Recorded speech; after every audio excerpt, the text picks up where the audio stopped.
Hey everybody, I hope that y'all are doing well. So we're going to cover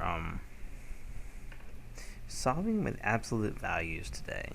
And this will be the last section of material. So in saying that, we're going to I'll send an email with more details about Monday. We're going to test on Wednesday, okay? That would be, that would be September the 16th. So September the 16th. And it'll be just like the last test.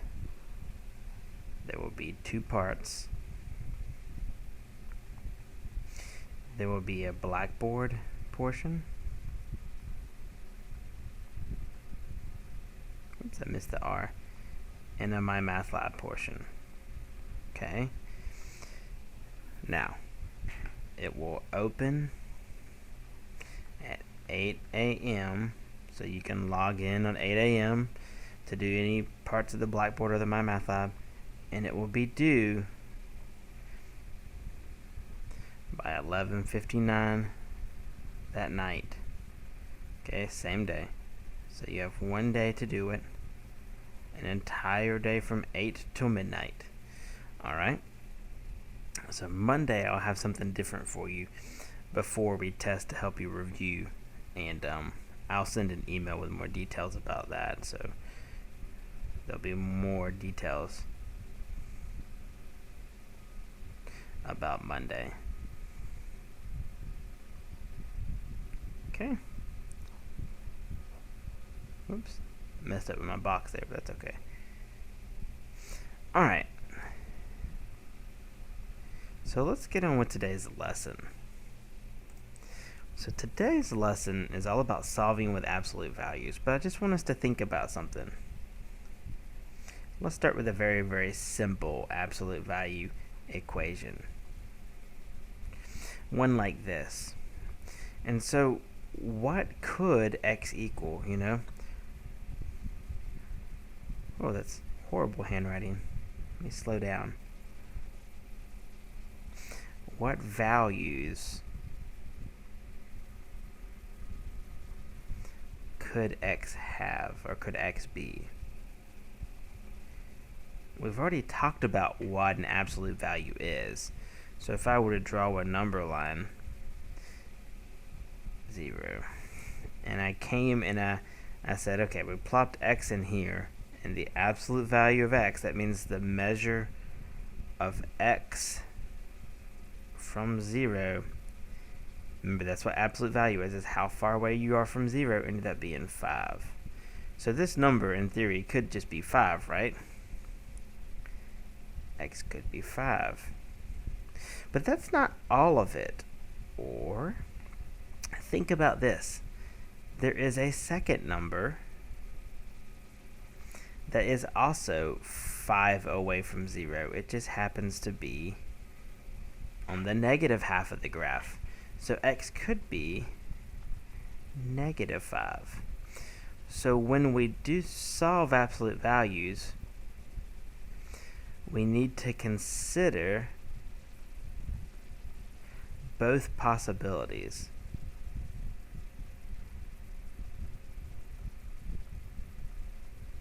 Okay? Both possibilities. So whenever we do these, whenever we solve absolute values, we want to think about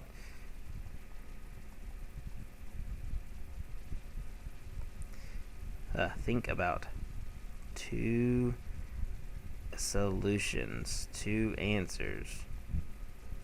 Okay? So every time I solve one, we're going to break it into two and say, aha. Alright.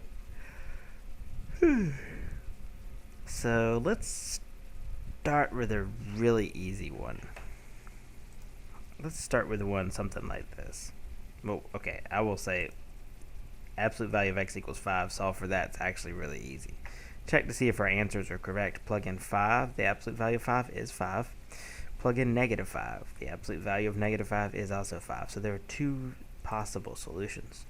So let's start with one that requires us to do a little bit of work and show you how we're going to solve it.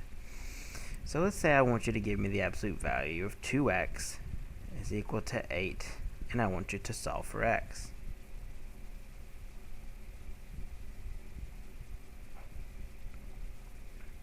Oops.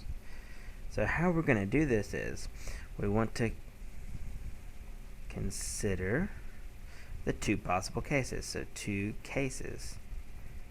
So consider the two cases. There are two things that could happen here. Okay. 2x could equal 8, or 2x could equal negative 8. We're going to do this breaking into two cases every time we solve for an absolute value. So we take this number as 8, so we're going to look at solving when it is 8 and when what is inside is equal to negative 8. This absolute value. So if I covered it up and you see the absolute value, no matter what's in there, it could be 8 or it could be negative 8. So now I have two equations to solve. Thank goodness we're experts on solving, so this is not too difficult. I can divide both sides by 2. Let's see, x would equal 4, or divide both sides by 2. X would equal negative 4. So those are our two solutions. Okay. Now notice the operation and the number was inside of the absolute value sign with the 2, or with the x. And so I consider the two cases first. Sometimes there'll be operations outside of the absolute value. Something like this. Absolute value of x minus 3 equals 4. Now I don't want to consider my two cases yet. So because there is something outside of the absolute value, I only consider it and break it into two cases when there's an absolute value with nothing on the outside of it, left or right. Just absolute value equal sign. So I have absolute value something before the equal sign. So before I can consider my cases, I need to move that over. So add 3 to each side. Now what I will get is absolute value of x is equal to 7. Then I can consider my two cases and break it into the two possible solutions, where x equals the positive of this, 7, or x equals the opposite of this, negative 7. Okay? Awesome. Let's do some more examples. We can do a little bit bigger with stuff inside the absolute value. Something like this. Now I can't consider my two cases yet because we have something outside of the absolute value. So I need to add 2 over to both sides. And now I have absolute values all by itself. So now I can solve or consider my two cases. My two cases are that x over 3 equals 6, or x over 3 equals the opposite of that, negative 6. And so I can solve each case to get my two possible answers. Let's see, how do I get rid of a divided by 3? Or if you could think of it, I want to cancel off this fraction of 3. I'm going to multiply both sides by 3. Let's see, the 3's are gone, so x would equal 18. Or, let me solve this side. Multiply both sides by 3. 3's are gone, x would equal negative 18. So I got 18 or negative 18. Now let's solve another one that has a little more going on. These have been pretty simple and straightforward. How about one like say this. 2x plus 8 absolute valued equals 11. So notice, there's no number outside the left or right, so that means I can go ahead and consider my two cases. And so I take what is inside the absolute value, 2x plus 8, and I can say that it is equal to positive 11. or 2x plus 8 is equal to the opposite of this positive 11, which would be negative 11. So please, pretty please, when you do these on the test, remember that you are going to have to solve two separate equations each time we solve an absolute value problem. So when we give you an absolute value, we break it into two cases. Now I can solve each one separately. So I can subtract 8 from both sides. So 2x would equal 3. And then I could divide by 2 on each side. Let's change color so it stands out. By 2, divide by 2.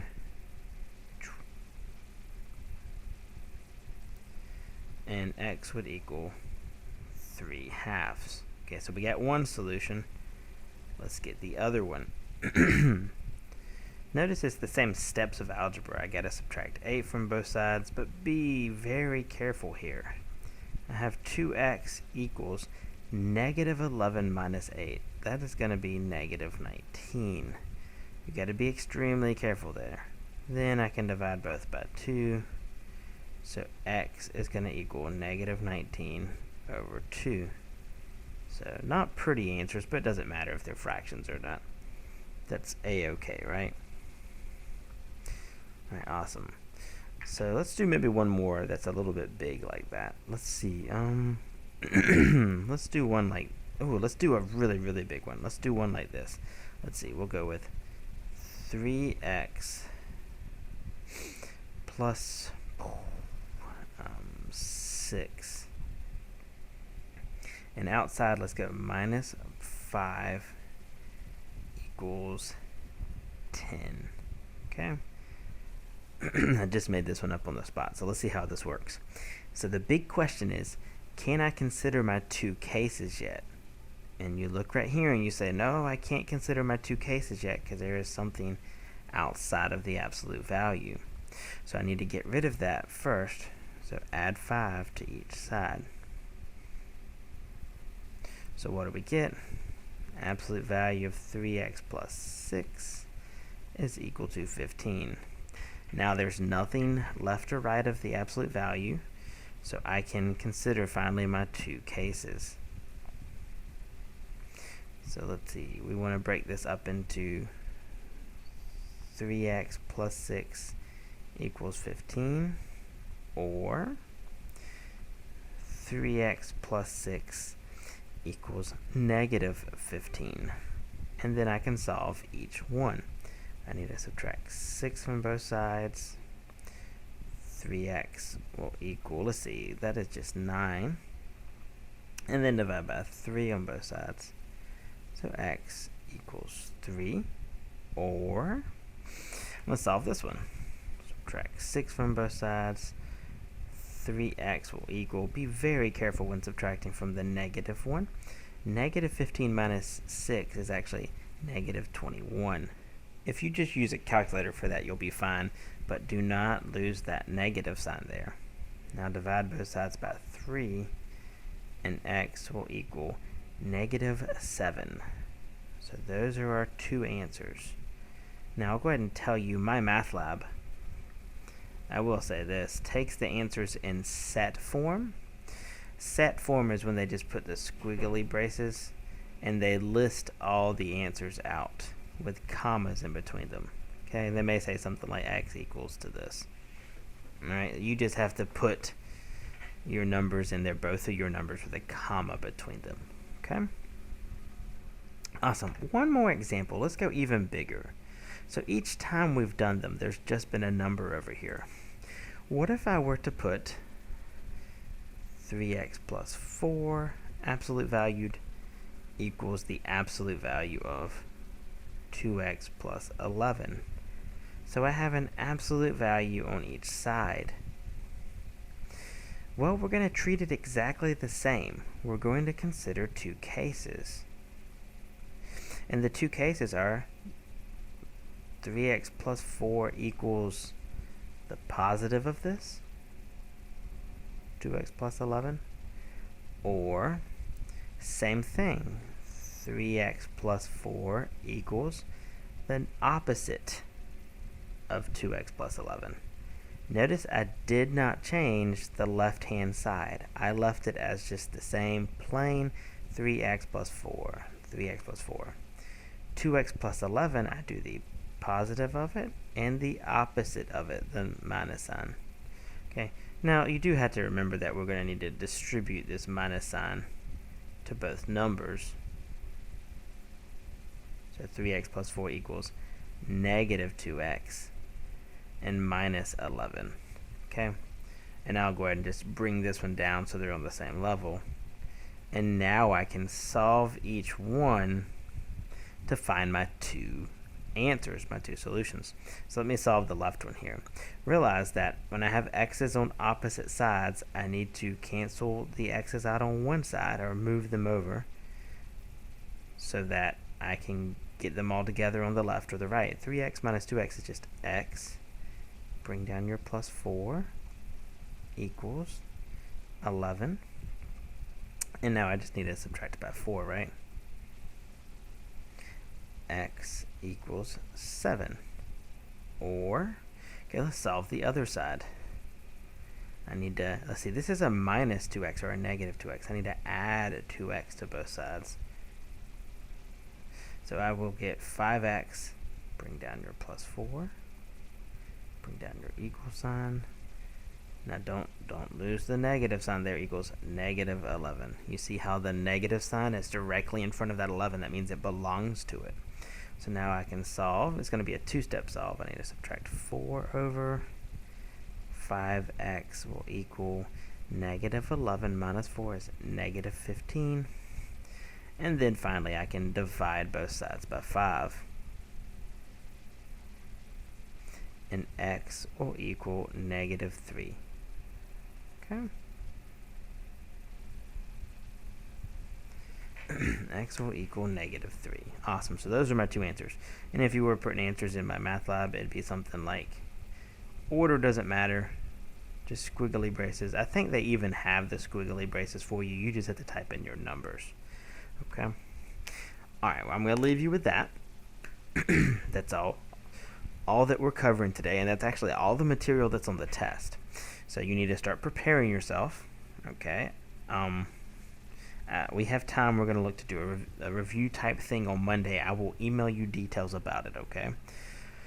Remember to do your worksheet in your MyMathLab for this assignment. You'll have an awesome, awesome weekend.